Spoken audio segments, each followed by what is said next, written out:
because it's really easy to focus on what feels unfair, what is not going our way, what feels disappointing, and why.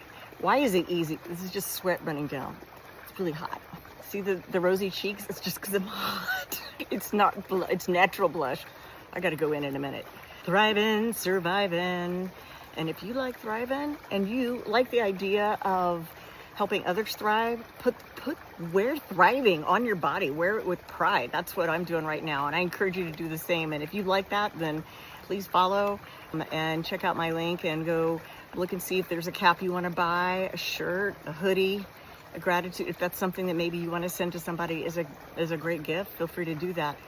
What's nice about that is if you buy something from thriversurvivor.shop, is a percentage of those sales all go to bladder cancer research through Bladder Cancer Advocacy Network. It's a good win-win sort of situation. Back to the story.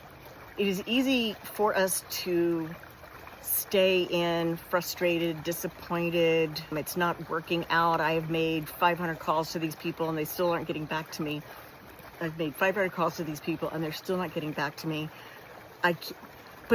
An example would be you meet somebody at an event and you get to talking to each other and you realize there's an opportunity for you to do some research with them, and that's going to benefit them and you bring that up as an idea. You have a very interesting conversation about this, and the person says, for sure, 100%, I want to look you up. Let's connect after this event and let's make this happen. And you go, great. And you're so excited because that sounds really, there's a lot of buy-in, they're committed, you're committed, and you think this is going to be a great win-win for both of you. And you start reaching out afterwards. And they go, I 100% want to do that, and I can't right now, but call me next month. And you keep getting the push off, and it starts to feel like they really don't want to do it anymore. And there's two things I want to say about this. One, we can have the intention, 100% true intention of wanting to do something in the moment when we're having a conversation with somebody, and really mean that we're going to take action and make that happen. And then later, in our super distracted world, that starts to float down lower on the list. You still intend to do it, but urgency from all those other things come in and they sort of hijack that topic. And if this weren't true, the world would be a different place. There's not even a reason for me to go into what that would mean if this wasn't true. Because we're so distracted, we have good intentions and we don't always get around to doing them. What I'm suggesting is that when things like this happen to you and it feels like disappointment is settling in because this opportunity to work with this person, say, for example, isn't going to happen because they're not responding, I want to remind you that you still have this power to help people help you and themselves. And going back to my example with the airport, thinking about what's in it for them, why do they care, what do they get from this concept of working together, the reason you want to talk to them. Constantly keep in the front of your mind and in your communications what's in it for them. And it might be that it's something intangible. It might be it's not necessarily you're going to win an award or you're going to make a bunch of money or you're going to cure cancer. But keeping that in mind, even if it's not something you say, can make all the difference in how the communication goes.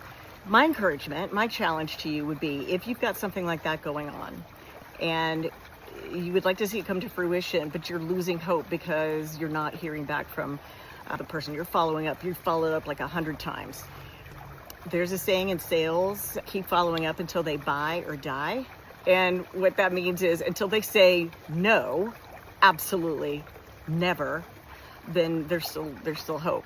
In this case, what I'm saying is if you've got, taking this example of the potential project that you want to work with somebody on, they were so enthusiastic and yet now you can't get them to return a call, then resist the temptation to feel disappointed and to accept defeat. Your brain wants you to do that because it thinks it's helping you feel safer. And just say thank you very much to that part of your brain, your amygdala, and say, I appreciate, I know you mean well, but I'm going to make this happen. This is happening. And you feel that deep in our souls, and it can make all the difference in what actually happens. It's almost, what is the word? It's almost mystical. I don't know if that's the right word. It defies logic in a way. how effective it can be to harness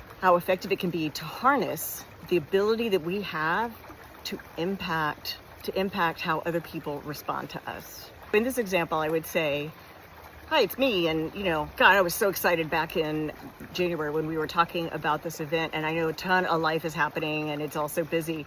What is the next best step? And I like that because it's only one thing. And you just need to keep the conversation going. You don't need to close the deal, as it were, in that next conversation.